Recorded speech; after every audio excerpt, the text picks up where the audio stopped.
మన పూర్ణిమలో కళ్యాణం కమనీయం సేల్స్ ప్రతి 15,000 రూపాయల కొనుగోలుపై కంచి కాటన్ శారీ ఉచితం. ఇప్పుడు సింగర్స్ని చూస్తున్నట్లయితే ఇప్పుడున్న ఫిమేల్ సింగర్స్లో లాస్ట్ 10 yearsగా చూసినట్లయితే ఎవరైనా they made some really good mark అంటే గీతా మాధురి తర్వాత నాకు తెలిసి ఇంకెవరు అంత స్ట్రాంగ్గా ఒక మార్క్ క్రియేట్ చేసినట్టయితే కనిపించలా. మెరుస్తున్నారు.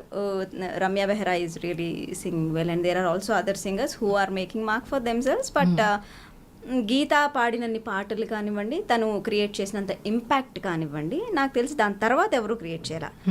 But as in for male singers, ఆ మేల్ సింగర్స్ డామినేషనే నడుస్తూ ఉందా అని నాకు అనిపించింది. What do you say? Suppose male singers అంటే హైదరాబాద్లో can you mention any male singer name బాగా వినపడేది? మేల్ సింగర్స్కి అసలు అంత క్రేజ్ వీళ్ళు ఇవ్వరు, అమ్మాయిలకి ఎక్కువ ఇస్తారు. ఇప్పుడు ఇన్స్టాగ్రామ్లో కూడా అమ్మాయిల పోస్టులకు వచ్చిన లైక్లు అబ్బాయిలకి రావు అనేది ప్రతి చోట నాకు మన అందరికీ వినపడే కంప్లైంట్. సో అమ్మాయిలకి తొందరగా పేరు వచ్చేస్తుంది because they look beautiful, they appear on stage, right, అలా అని. బట్ డామినేషన్ అని నేను అనుకోను. ఒక పాట పాడాలంటే మేల్ వాయిస్ ఎంత అవసరమో ఫీమేల్ వాయిస్ కూడా అంత అవసరము. కాకపోతే మేల్ సోలోస్ ఎక్కువ ఉంటాయి, ఫీమేల్ సోలోస్ చాలా తక్కువ ఉంటాయి. ఫీమేల్స్కి సోలో సాంగ్స్ దొరకవు ఎప్పుడు కూడా. మీరు అబ్జర్వ్ చేస్తే డ్యూయట్ ఉంటుంది. కాకపోతే ఇప్పుడు కొంచెం ఐటమ్ సాంగ్స్ లాగా వచ్చాయి కాబట్టి కొన్ని పాటలు ఇప్పుడు అంటావా మామ is a solo song I guess కదా, అలాంటివి ఇప్పుడు వస్తున్నాయి తప్ప మెలడీస్లో మనం వెతుక్కోవాలి. అసలు ఒక్క సోలో సాంగ్ చిన్ని చిన్ని ఆశ లాంటి సాంగ్ కానీ, వింటున్నావా లాంటి పాట కానీ ఉందా ఎక్కడన్నా అంటే ప్రియతమా పలికినది మనసులో సరిగమా అలాంటివి చాలా తక్కువ వస్తాయి యాక్చువల్గా, very rare. Okay, so it's not about domination అంటారు. డామినేషన్ కాదు, క్రియేటివ్ ఫీల్డ్లో వాళ్ళు క్రియేట్ చేయడం వల్ల వచ్చేటువంటి సంక్షోభం అని చెప్పచ్చేమో. Like the way film demands they create opportunity. ఒక అమ్మాయి ఇప్పుడు నేను పాడాను రామారామ పాట, అది యాక్చువల్గా మోనా డ్యూయట్ సాంగ్. పూరి జగన్నాథ్ గారు నేను ఆసిన్ని ఇంట్రో నాకు ఆసిన్ ఇంట్రో కావాలి, అమ్మాయి గుళ్ళో ఒక పాట పాడుతూ ఉండాలి, అదే తర్వాత రొమాంటిక్ సాంగ్ కావాలి. మోనా మనం ఆల్రెడీ క్రియేట్ చేసాం, దానికి నాకు డివోషనల్ వర్షన్ కావాలని అడిగారు. సో అప్పుడు వచ్చిన బిట్ సాంగ్ అనమాట Rama Rama. It was not created. Okay, Mona was created. దాని వర్షన్ వచ్చి ఇలా కావాలి, నువ్వు క్లాసికల్గా దాన్ని కొంచెం మౌల్డ్ చేయి, నువ్వు క్లాసికల్లో ఎంఏ చేసావు కాబట్టి నీకే వదిలేస్తున్నాను అని చక్రి గారు నా చేతిలో పెట్టిన ఒక బిట్ సాంగ్ అనమాట. అవునా? ఓకే. సో ఆ మోనా ఛాయలు రాకుండా, రొమాంటిక్ ఇది రాకుండా నేను క్లాసికల్గా భక్తితో పాడిన పాట అనమాట అది. సో ఆసిన్ ఇంట్రొడక్షన్లో ఆ పాట గుళ్ళో వస్తుంది. అప్పుడు నాగార్జున గుర్తు చేసుకుంటే ఆ పాట ఒక్కసారి పాడరా. మోనా మీనా కనుల సోనా, నీ పలుకే నా వీణ, నీదా డిజిటల్ టోనా, సుకుమారా మాటలతో నీ వశమే నేనైతే, మహావీరా చూపులతో నా తనువే నీదైతే. ఆహా, చక్రి గారి కాంపోజిషన్స్లో మీరు చాలా పాటలు పాడారు కదా, ఎన్ని పాడారు? ఎన్ని పాడాను అంటే most of the hit songs were from Chakri music. Like and నా అదృష్టం ఏంటంటే ఇప్పుడు మణిశర్మ గారికి నేను 5-6 పాటలు ఏమన్నా పాడుంటా, కీరవాణి గారికి 4-5 పాటలు పాడుంటా. బట్ దాంట్లో ఒక్కొక్క హిట్ సాంగ్ నాకు వచ్చేసింది. లైక్ ఫర్ ఎగ్జాంపుల్ వల్లంకి పిట్ట గంగోత్రిలో అది నాకు వచ్చిన తక్కువ ఆపర్చునిటీస్లో కూడా ఒక పాట హిట్ అయింది నాకు. అది అదృష్టంగా అనుకుంటాను నేను.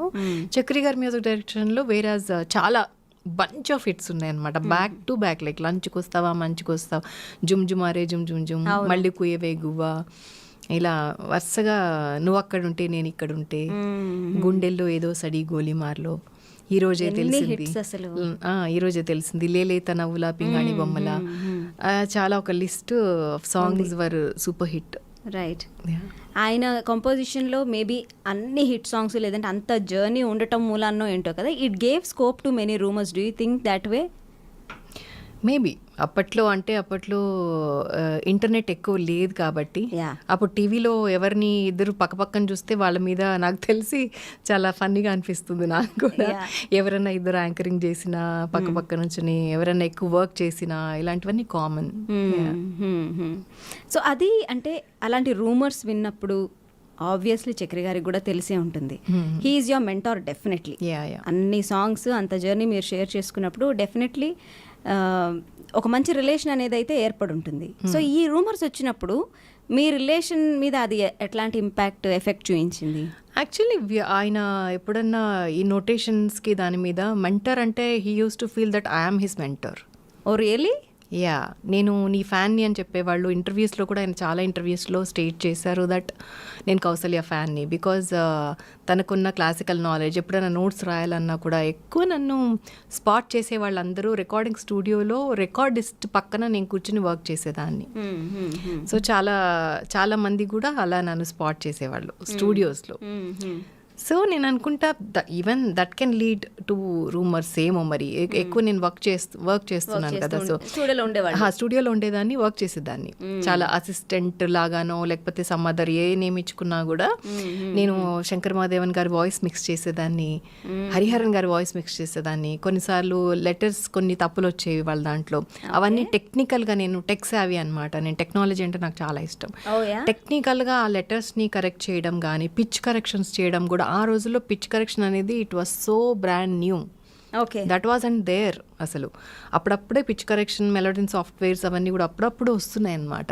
సో నేను పర్సనల్గా కూర్చొని నాకు అలాంటివి ఏమన్నా ఉంటే nobody can deal with it. నాకు ఆ ఫ్లాటో షార్పో, అది ఫ్లాట్ అయింది షార్ప్ అయిన అవన్నీ నాకు తెలియదు, నాకు సంగీతం రాదు, ప్లీజ్ టేక్ కేర్ అని చెప్పేసి నాకు వదిలేసేవాళ్ళు. సో అవన్నీ నేను ఆ వర్క్స్ చేసేదాన్ని అనమాట. So he was in a way, అంటే ఆయన he's a fan of you అనటం లేదంటే he's dependent on you for చాలా ప్రాజెక్ట్స్. చాలా పనులకి. ఒక జర్నలిస్ట్ నాకు చెప్పారు, హాసం రాజా గారు అని. So that led to such talks అనేసి. నేనన్నా వర్క్ చేయడంలో తప్పేంటండి, ఇంకా అది అలా అని కూడా అంటే ఇంక మనం ఏం చేయలేము. లైక్ నేను నవ్వేశాను అనమాట. But I love working like that అనమాట. అంటే నేను కంపోజర్ కూడా, ఫస్ట్ నుంచి కూడా నేను కంపోజరు. సో నాకు తెలుసు కాబట్టి కంపోజింగ్స్ కొన్ని బ్యాక్గ్రౌండ్ స్కోర్లో కూడా కొన్ని బిట్స్ కంపోజ్ చేసేదాన్ని. మా అమ్మాయిలకి, గ్రూప్ ఆఫ్ అమ్మాయిలు ఉండే వాళ్ళందరికీ ఇచ్చేయడం, నోట్స్ ఇచ్చేయడం, పాడించేయడం, ఇవన్నీ చేస్తూ ఉండేదాన్ని అనమాట.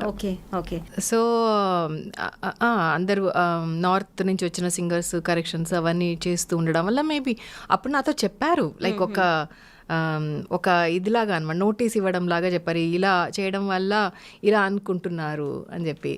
నేను అన్నాను అలానే నేను I don't stop because I love that. Technology లేకపోతే నేను ఉండలేను అసలు. ఈవెన్ టుడే అసలు టెక్నాలజీ అంటే చాలా ఇష్టం నాకు. అన్నీ నేను సెల్ఫ్ టాట్. డెస్క్టాప్ నుంచి నేను ల్యాప్టాప్ వరకు కూడా నేను అన్నీ సెల్ఫ్ టాట్ అనమాట. I operate logic software. ఆ తర్వాత వీడియో ఎడిటింగ్లో నేను చాలా ఇష్టం, నాకు వీడియో ఎడిటింగ్స్ చేస్తాను. వ్లాగర్ నేను. తర్వాత నేను నా పాట నేనే ఎడిట్ చేసుకుని ఐఫోన్తో షూట్ చేసి ఐఫోన్లోనే ఎడిట్ చేసి ఒక మ్యూజిక్ వీడియో రిలీజ్ చేశాను. స్నేహమా అని టైటిల్, హిందీలో మాహియా అని. 2 songs కూడా నా యూట్యూబ్ ఛానల్లో ఉన్నాయి. అవి నేనే ఎడిట్ చేసుకున్నా పర్సనల్గా. సో అలా టెక్నాలజీ నాకు అప్పటి నుంచి కూడా ఇష్టం. అప్పట్లో నేను కీప్యాడ్ ఫోన్స్ వచ్చేవి, చిన్న ఫోన్స్, నోకియా ఫోన్స్. ఆ దాంట్లో కూడా నేను నా సాంగ్స్ రారమ్మని నేను కంపోజ్ చేసి హాసం రాజా గారు అడిగితే ఆయనకి పంపించి బ్లూటూత్లో వాళ్ళు అది రింగ్ టోన్గా పెట్టుకోవడం అలాంటివి చాలా చేసేవాళ్ళం. నేను వాళ్ళకి పిట్ట చేస్తే నాకు ట్యూన్ చేస్తే కీరవాణి గారు ఆయన ఫోన్లోకి బ్లూటూత్లోకి నాకు ఇవ్వు నాకు పంపించు అని చెప్పేసి తీసుకున్నారనమాట. అలా రింగ్ టోన్లో పెట్టుకోవడానికి అనమాట. సో అలా ఏ టెక్నాలజీ కొత్తది వచ్చినా కూడా నేను ఎక్స్ప్లోర్ చేస్తాను దాన్ని. చాలా ఇష్టం నాకు. So I was on tech side, స్టూడియోస్లో కూర్చునేదాన్ని. బట్ రూమర్స్ వస్తాయి అని అంటే we should not stop working, because అలాంటివి మనల్ని ఆపకూడదు యాక్చువల్గా. సో ఇంకొక ఇంటర్వ్యూలో కూడా నేను విన్నాను, చక్రి గారిని ఇదే మాట అడిగారు, బట్ ఎందుకు తనని మీరు ఎక్కువ పాడించారు అనేసి. నా పాటలన్నీ ఎక్కడో ఉంటాయి. ఫర్ ఎగ్జాంపుల్ నిన్నే పాట హై పిచ్లో ఉంటాయి. సో హైదరాబాద్లో హై పిచ్ పాడగలిగే అమ్మాయి ఒక్కటే.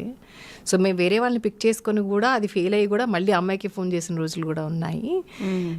సో ఇప్పుడు ఎవరన్నా ఒక అమ్మాయికి ఆపర్చునిటీస్ రావు, కష్టం, టాలెంట్ లేదు అన్నప్పుడు వాళ్ళు ఇంకా వేరే త్రోవలు ఏమన్నా చూసుకుంటారేమో, కానీ ఈ అమ్మాయికి ఏం అవసరం అండి, ఆ అమ్మాయి షీఈస్ వెరీ టాలెంటెడ్, తను పాడడమే మా ప్రాజెక్ట్కి మేము చాలా ప్లస్గా భావించి నాకు ప్లస్ అనుకుంటున్నాను అమ్మాయి పాట అన్నట్టుగా చెప్పారనమాట. ఇట్ వాస్ లైక్ అసలు అమేజింగ్గా అనిపించి నాకు చాలా ఫోన్స్ వచ్చాయి అనమాట. అప్పుడు ఏంటి ఇంత ఇదిగా, నా రిలేటివ్స్ కూడా ఫోన్ చేశారనమాట, ఏంటి ఇంత అడ్మైరింగ్గా ఆ వాయిస్, నీ వాయిస్ అంటే అంత ఇష్టం అంటే. బయట ఎన్నోసార్లు చెప్పారు, ఇంటర్వ్యూలో ఇది ఫస్ట్ టైం చెప్పడం, బట్ నాకు ఫ్యాన్ ఇక్కడ, మీ ఫ్యాన్ ఇక్కడ అని నా ముందే అంటారనమాట పాడేటప్పుడు కూడా. ఎవరన్నా ఫెయిల్ అయిపోయి వెళ్ళిపోయినప్పుడు మళ్ళీ నేను వచ్చినప్పుడు కూడా అంటారనమాట, ఎంతైనా కౌసల్యే కౌసల్యే.